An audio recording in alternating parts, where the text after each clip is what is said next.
C'est la deuxième fois que je filme cette vidéo, je vais vraiment essayer de rester zen aujourd'hui. Les fichiers de la première vidéo ont été endommagés pour je ne sais quelle raison, donc il y a moyen que je filme cette vidéo et que je la monte le jour où elle va sortir. Si j'y arrive, franchement, je suis une bosse. En plus aujourd'hui je suis trop moche, vraiment je vais essayer de rester zen. Fauki et moi on est là pour vous dire que le micro que vous voyez juste derrière là-bas a seulement enregistré la piste audio du côté gauche et pas du côté droit, donc si vous me regardez avec des écouteurs, un casque et que vous entendez que du côté droit, c'est tout à fait normal, j'en suis désolée, j'ai essayé de régler ça pendant une demi-heure, impossible à faire post-montage, en tout cas je n'y arrive pas. Vraiment aujourd'hui c'était pas ma journée, je suis désolée, j'espère que vous m'en voudrez pas. Hey, j'espère que vous allez bien ma team YouTube, moi ça va très bien et aujourd'hui je suis super contente de vous retrouver pour une vidéo vrai ou faux, édition hum hum. D'ores et déjà, avant d'entamer le sujet, n'oubliez pas de laisser un pouce vers le haut et de vous abonner à ma chaîne si ça n'est pas fait. C'est un peu ma récompense pour cette vidéo étant donné que je sais qu'elle va être démonétisée. Actuellement vous voyez cette vidéo et il y a quelqu'un qui manuellement chez YouTube va dire non, cette vidéo elle peut pas être monétisée parce qu'on parle de sexualité. 2021, j'adore cette plateforme. J'avais déjà fait une vidéo dans ce style qui s'appelle 10 tabous sur le sexe et ça vous avait énormément plu. Du coup j'ai eu l'idée de faire un peu ce même style de vidéo en version vrai ou faux. Vous m'avez posé un petit peu toutes vos interrogations sur Instagram du genre est-ce que si on fait hum hum dans l'eau c'est vrai qu'on peut rester coincé? Est-ce que si les messieurs ils mangent de l'ananas ça a meilleur goût? Ah ouais non mais vraiment pas de tabou aujourd'hui. Donc écoutez, j'espère vraiment que ça va vous plaire. J'ai fait plein de recherches pour cette vidéo mais je ne suis pas sexologue ni médecin et il se peut que je dise des bêtises. Mais comme d'hab tout au long de la vidéo vous pouvez laisser vos témoignages, vos commentaires, vos petites précisions etc. Je lis tous les commentaires, oui mesdames et messieurs. C'est parti. Première question, peut-on ne pas mettre de capote avec un stérilet? C'est vrai et c'est faux. Le stérilet est un moyen de contraception. Donc si tu me parles de je peux avoir des rapports sans capote parce que j'ai un stérilet et que je veux éviter une grossesse, normalement tu peux, sachant que le stérilet n'est pas à 100% fiable, non mais il faut le savoir. Par contre si tu me parles d'IST, des infections et des maladies sexuellement transmissibles, alors là mais c'est archi faux. Le stérilet ne protège pas des maladies. La seule chose qui vous protège c'est le préservatif et ça c'est bien important de le souligner. Si t'as un stérilet normalement pour la grossesse c'est bon. Sinon à part le préservatif, rien d'autre ne vous protège des IST. Attention mesdames et messieurs s'il vous plaît, notez-le bien. Deuxième question, la première fois fait obligatoirement mal et on est obligé de beaucoup saigner. C'est archi faux, arrêtons avec cette croyance. En fait c'est propre à chacun. La première fois elle est différente pour tout le monde, chacun son corps, chacun ses réactions. Il y en a qui vont avoir mal et puis il y en a qui vont pas du tout avoir mal. Il y en a qui vont beaucoup saigner, il y en a qui vont pas du tout saigner. Et c'est pas parce que vous saignez pas que vous étiez pas vierge. Moi personnellement la première fois j'ai pas eu trop mal et sur le coup je n'ai pas saigné, c'est juste le lendemain où j'ai eu quelques petites taches. Mais vraiment sur le coup par contre 0 sang, c'est vraiment différent pour chacun.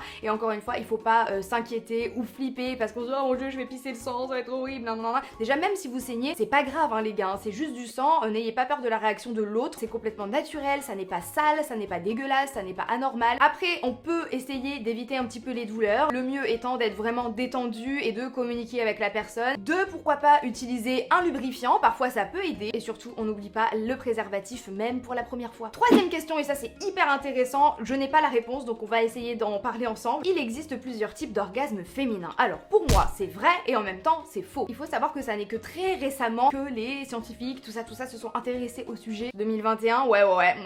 On est longtemps parti du principe que principalement il existait deux types d'orgasmes féminins, le clitoridien et le vaginal. À l'heure actuelle on est un peu en train de revenir là-dessus parce que on se rend compte que le clitoris fait quand même 10 cm de long et qu'il y a toutes les parties immergées de l'iceberg au-delà de ce qu'on voit à l'extérieur, tu vois, il y a tout le truc à l'intérieur. Donc maintenant il se dit, pour certains scientifiques, médecins, etc., que même l'orgasme vaginal, en fait, il est provoqué par les stimulations que reçoit le clitoris à l'intérieur. Ce qui voudrait dire qu'il n'y a pas vraiment d'orgasme vaginal ou clitoridien. Chacun et chacune, on le ressent un petit peu différemment. Et vraiment, on lit tout et son contraire. Et ils sont tous pas d'accord entre eux. Après, il y a quand même des trucs qui me font rire. Alors juste pour la blague, enfin c'est pas tellement une blague, mais c'est quand même pour vous prouver que c'est chaud. À l'époque, il y a Freud qui disait que les femmes avaient peur de la pénétration vaginale, comme par hasard, et que seuls les plus matures s'y intéressaient, comme par hasard, un peu comme si c'était le truc à faire, machin, et que si on voulait pas passer par là, c'est qu'on n'était pas mature, qu'on était des gamines, alors que non, hein. Maintenant on a quand même assez prouvé que l'une des choses les plus importantes c'est le clitoris, mais pour monsieur Freud, non, c'était pas comme ça que ça se passait, il fallait absolument passer par la pénétration vaginale, on se demande bien pourquoi.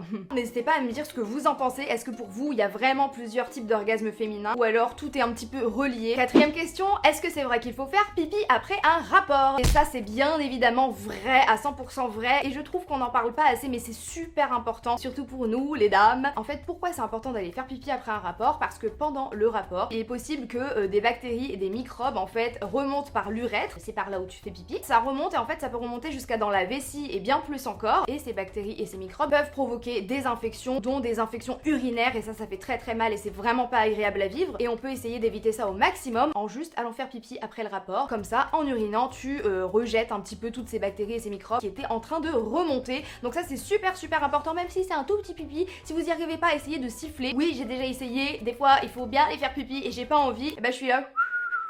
Et ça marche, je sais pas si c'est mental, mais ça fonctionne. Question numéro 5, le sexe égale forcément pénétration, et ça c'est archi faux.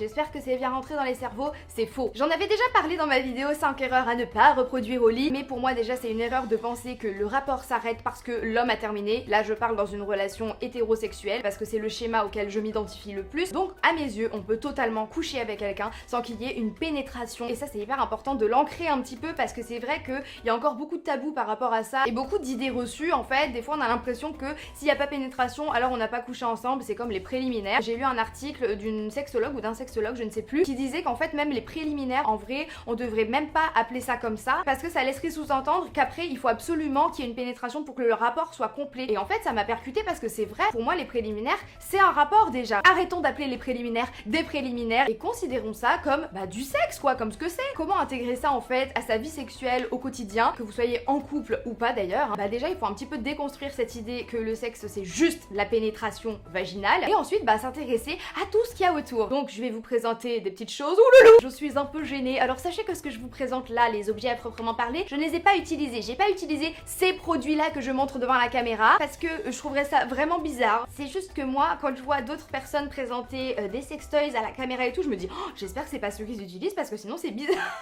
Ces petits objets du plaisir viennent du site Passage du Désir. D'ailleurs cette partie de la vidéo est sponsorisée par Passage du Désir. Ils m'ont demandé si j'avais envie de parler un petit peu de ce qu'ils faisaient, et je me suis dit que c'était l'occasion parfaite pour faire cette vidéo vrai ou faux qui me trottait dans la tête depuis des semaines. Du coup comment le sexe ça peut être du sexe sans pénétration? Et encore une fois en allant explorer tout le reste. N'oubliez pas le clito.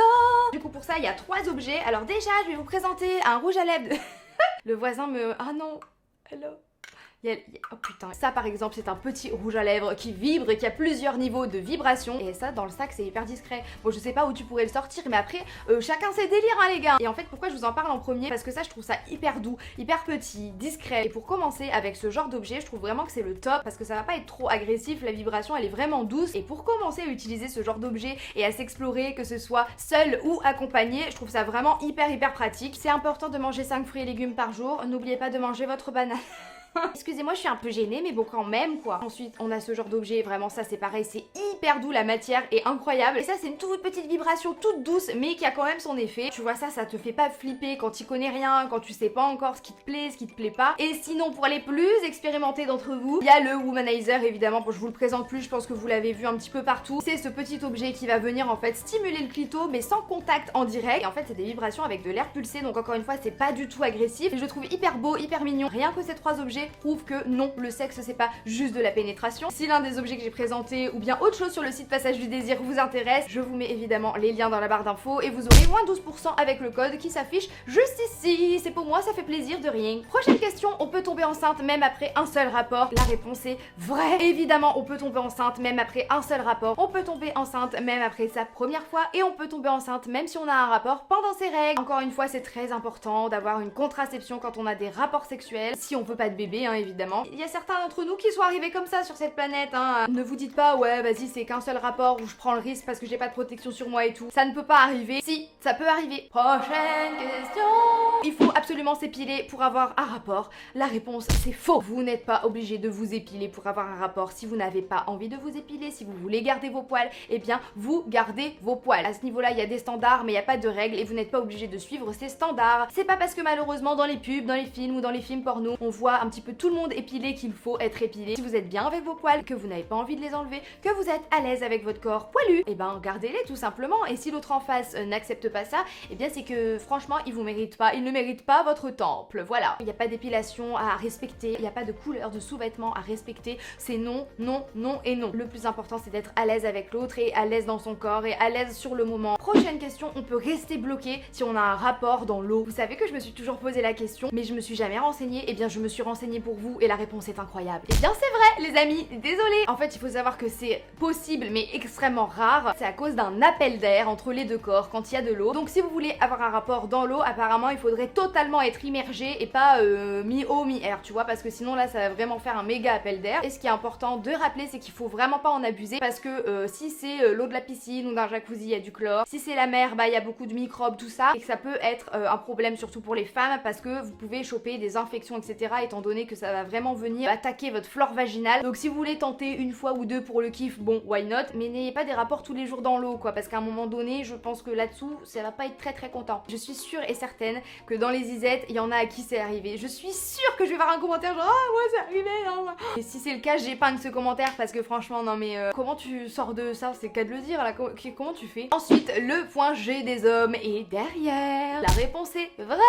Il est vrai que la zone la plus érogène chez les hommes, elle est située entre le scrotum, le périnée et l'anus. Encore une fois, chacun fait ce qu'il veut avec son corps. Le plus important c'est d'avoir le consentement. J'ai oublié de le dire en début de vidéo mais c'est quand même la base pour tout rapport, le consentement. Mais une fois que vous avez le consentement de votre homme, et bah c'est vrai que ça pourrait être intéressant, un de ces quatre, d'aller explorer ce qui se passe derrière, puisque c'est là qu'est située leur zone la plus érogène. Après malheureusement on est encore dans une société où il y a beaucoup d'hommes qui aimeraient tester mais qui n'osent pas le dire. Il y en a aussi qui, je pense, kifferaient et vivraient leur meilleure vie mais refusent catégoriquement d'essayer. Tu vas pas passer par derrière alors que je suis hétéro, mais what is the rapport en fait? Vraiment je ne vois pas le rapport et vous ratez, donc c'est dommage quand même. Mais après je ne juge pas, parce qu'encore une fois le consentement c'est la chose la plus importante, et c'est pareil pour les femmes. Si on ne veut pas tenter cette expérience, on ne tente pas cette expérience et puis c'est tout. Mais oui, les femmes ont le point G et les hommes ont ce point là qui est situé derrière. Alors après à vous de voir si un jour vous avez envie de tester. Après ne vous dites pas après cette vidéo ouais je vais tester sur mon mec machin pouf et je le préviens pas. Maman. Vraiment ne faites pas ça en plein rapport en mode non mais il va kiffer, je sais qu'il va kiffer. Je répète, le consentement. Ensuite prochaine question, l'ananas rend le goût meilleur. Et bien sachez les amis que c'est vrai. En fait c'est vrai pour tous les aliments. Tout ce qui est ingéré par l'homme va avoir une influence sur le goût de son sperme. Je sais pas pourquoi je dis ça comme ça, mais je me dis peut-être si je le dis à voix basse, il y a moyen que la monétisation ça passe. J'en doute, mais je sais pas, sur un malentendu peut-être. Je vais lire mes petites notes quand même, mais quel que soit l'aliment ingéré, ça peut influencer la teneur en fructose et en glucose ou le pH. Comme le sperme de base est un peu amer, et bien l'ananas, comme c'est acide, ça va venir contrebalancer. On parle beaucoup de l'ananas parce que c'est l'un des fruits les plus acides, mais il y a aussi le kiwi qu'on oublie. De même que si l'homme boit beaucoup de café, fume plein de cigarettes, mange des fast-food tout le temps et tout, bah tu vois, ça risque pas d'être super bon. Voilà, vous vous coucherez moins bête si vous ne le saviez pas. Je suis sûre demain il va y avoir une pénurie d'ananas dans les supermarchés. Ça va être terrible. Ensuite, peut-on attraper une maladie avec le sexe oral? Et la réponse c'est vrai. En fait, c'est vrai surtout pour celui qui utilise sa bouche. S'il a une gingivite, s'il a une plaie, s'il a un afte. À partir du moment où il y a une plaie, il faut vraiment faire très attention. En fait, c'est parce que ça peut passer par le sang. C'est pour ça que je vous rappelle qu'il faut toujours quand même être protégé pendant ces rapports et faire des tests. Vous pouvez aussi choper de l'herpès, donc il faut faire très attention. Et c'est vrai que des fois, on est dans le feu de l'action et on ne pense pas à ça. Et puis bam, c'est rare, mais ça peut arriver, donc vraiment faites attention à vous. Prochaine question qui m'énerve. Est-ce que c'est vrai que le vagin ça se relâche plus t'as de partenaires? I don't know what to do, I don't know what to say. C'est faux et c'est archi faux. Souvent en plus c'est les personnes qui ne sont pas concernées par le sujet qui pensent ça, c'est-à-dire des gens qui n'ont pas de vagin et qui ont peur que les vagins quand même se relâchent. Alors messieurs hein, en général, je suis désolée je fais une généralité mais c'est vrai que j'ai souvent entendu et vu ça et ça sortait pas de la bouche d'une femme. S'il y a des gens qui peuvent mettre au monde un bébé, 2 bébés, 3 bébés, 4 bébés et qui après ça se reforme et tout, je parle s'il y a pas d'épisiotomie, tout ça, vraiment c'est pas vous qui allez changer quelque chose, excusez-moi hein mais... Je pense que les gens confondent aussi et qu'ils se disent en fait plus il y a de partenaires plus ça se relâche. Alors c'est vrai que parfois ça peut changer mais c'est au fil du temps, ça n'a rien à voir avec le nombre de partenaires, c'est parce que bah à un moment donné on vieillit et comme la peau du visage se relâche c'est pareil en dessous. C'est juste ça, c'est le temps qui fait son travail et puis chacun sa morphologie. Et oui il y a des morphologies de têche, tu le sauras maintenant. Il peut y avoir des femmes où il n'y a rien d'apparent alors qu'elle a eu 100 partenaires et puis une femme où c'est un peu plus relâché et tout et la nana a eu 2 partenaires. Tu sais pas en fait, ça n'a rien à voir avec son nombre de partenaires, c'est juste sa morphologie, son corps qui est comme ça. Ces mecs qui disent ah non mais elle si elle a plus de temps partenaire, moi c'est mort parce que je vais rien sentir, gna gna gna. Ensuite on m'a demandé si un homme finit vite c'est que ça fait longtemps. Eh bien c'est faux, c'est archi faux, arrêtons avec ça aussi. Je trouve qu'on se moque beaucoup des hommes qui terminent vite etc mais c'est pas très cool. Au même titre que les femmes peuvent parfois mettre plus de temps à venir ou ne pas venir du tout et qu'il faut explorer tout ça. Et ça n'a rien à voir avec leur fréquence de rapport. Il peut avoir éjaculé 3 fois juste avant et puis pendant le rapport, bam, il est super à fond dedans, il est trop excité. Bref, ça peut arriver. La réaction à avoir sur le coup c'est surtout pas se moquer. Je trouve ça vraiment pas cool en tout cas de se moquer, dire ah déjà c'est nul et tout, wesh doucement. Et puis encore une fois, il faut en parler, il faut communiquer. Et puis si ça arrive souvent, et ben faut pas hésiter à voir un petit peu comment on peut prolonger le rapport, parce que encore une fois, le rapport c'est pas juste la pénétration et ça s'arrête pas juste quand le mec a terminé. On n'hésite pas à faire durer quand même le plaisir avec des rapports oraux, avec des objets comme ceux du passage du désir que je vous ai présenté juste avant. J'avais grand soif, j'ai été me chercher un petit café. Prochaine question, c'est normal de ne pas avoir d'orgasme à chaque fois et que vous soyez un homme ou une femme? La réponse est oui, c'est normal, c'est tout à fait vrai. C'est sûr qu'on préférerait en avoir à chaque fois, mais ça arrive que non et c'est totalement normal. Encore une fois, il faut bien se connaître aussi pour pouvoir réussir à aller au 7e ciel à chaque fois. Bien connaître son partenaire ou avoir un coup de bol. Je pense que déjà si on arrête de voir ça comme une course à l'orgasme, mais plutôt qu'on kiffe la balade, tu vois, mentalement déjà tu te relâches et tu te dis ok, mon but c'est pas de la faire jouir à chaque fois, et bien on kiffe le moment. Et souvent c'est quand on est un petit peu plus libéré psychologiquement, mentalement, qu'on réussit plus facilement aussi. Ça joue beaucoup le mental. Et si votre partenaire n'y arrive pas à chaque fois ou n'y arrive pas tout court, ça sert à rien de lui jeter la pierre. Je pense que elle ou lui aussi a envie de ça, hein, tu sais. Mais parfois il y a plein de choses à prendre en compte et pas que le physique. Donc s'il y a quelqu'un qui vous dit ah mais c'est pas normal parce qu'avec les autres j'y arrive, je pense qu'on a déjà tous entendu un jour cette phrase dans notre vie. C'est pas vous le problème. Déjà, si votre partenaire il vous dit cette phrase, c'est que je veux pas vous spoiler la fin, mais ça pue du cul, hein, c'est qu'à le dire. Vraiment, il faut pas culpabiliser pour ça et plutôt essayer de comprendre et puis aussi se détendre, communiquer, explorer. Vraiment, j'arrête pas de vous le dire et de le répéter pendant cette vidéo, mais parce que pour moi, c'est tout un ensemble pour avoir une vie sexuelle épanouie. Il y a plein de choses qui rentrent en compte et c'est pas juste bim bam boum et voilà, ça y est, orgasme. Non, ah bah non, non. Prochaine question, c'est mieux avec les règles. Alors, personnellement, je trouve que c'est vrai et en même temps que c'est faux. Ça peut être faux parce que certaines femmes, quand elles ont leurs règles, elles sont beaucoup plus sensibles au niveau de l'utérus, etc. Donc le fait de se prendre un petit peu des à-coups, ça peut faire très mal. C'est faux aussi parce que ça n'exclut pas une grossesse, je le répète, mais si vous avez un rapport pendant vos règles, les spermatozoïdes peuvent rester à l'intérieur et remonter et bam, faire un bébé, et ça n'empêche pas non plus de choper des maladies, des infections. Par contre, c'est vrai que ça peut être mieux pendant les règles, tout simplement parce que avec les hormones et tout ça, dites-moi si vous aussi, mais c'est vrai que pendant les règles, les hormones sont en folie et que t'as 1000 fois plus envie, quoi. La libido est à son maximum. Alors moi, je suis complètement pour l'amour pendant les règles, je trouve pas ça sale ni dégueulasse, c'est vraiment propre à chacun. Il faut respecter les envies et les convictions de chacun. Mais c'est vrai que ça peut être mieux parce que comme t'es encore plus dans le feu de l'action, que t'as encore plus envie, forcément, plus t'as envie, plus t'es excité, mieux le rapport. Et voilà, dites-moi si vous êtes team règle ou team pas règle. Promis, je dirai à personne, vous inquiétez pas. Je viens de me renverser mon café partout sur ma gueule. Aujourd'hui, je sens qu'on essaye de jouer avec mes couilles et ça va pas me plaire.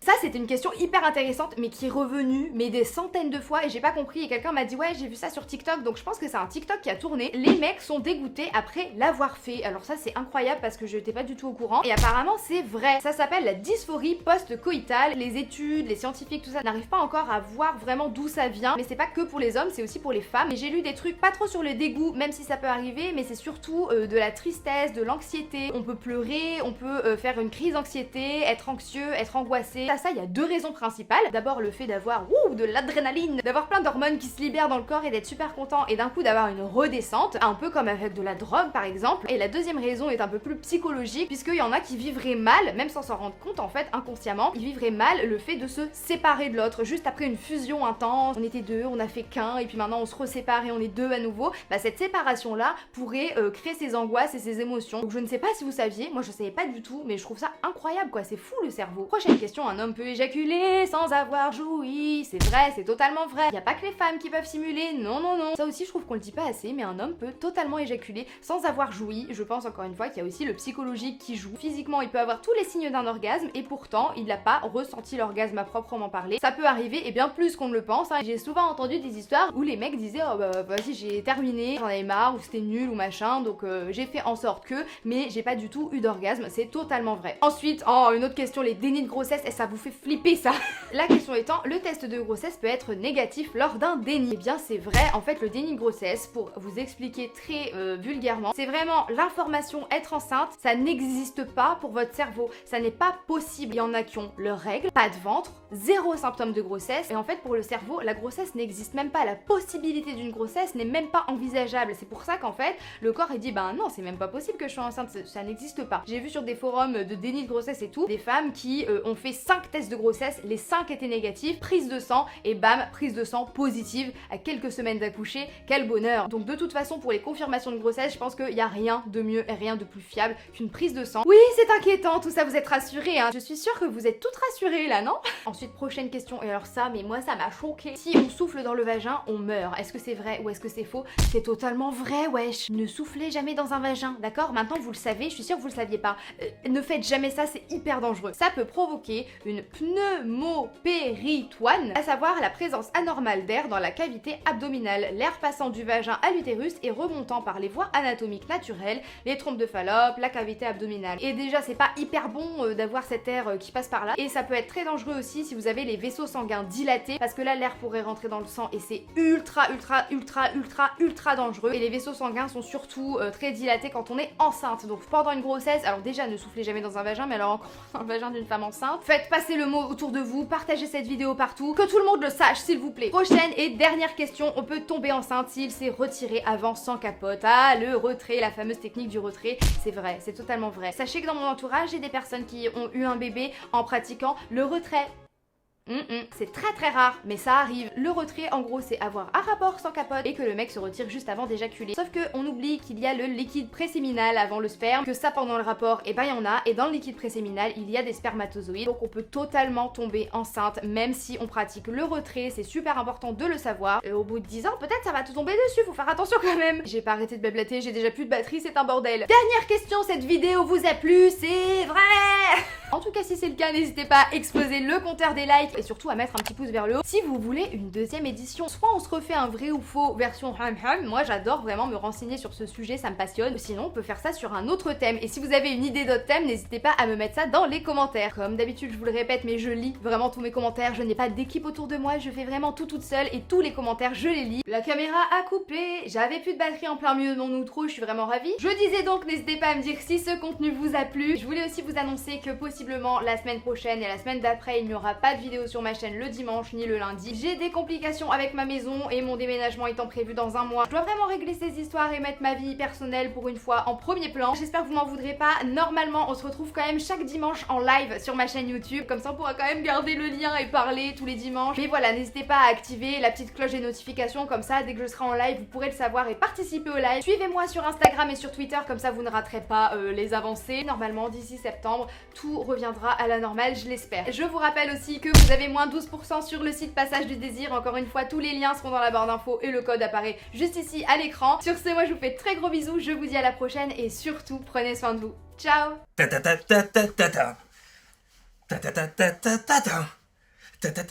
Mais c'est pas ça mon outro. Bah si. Si, carrément.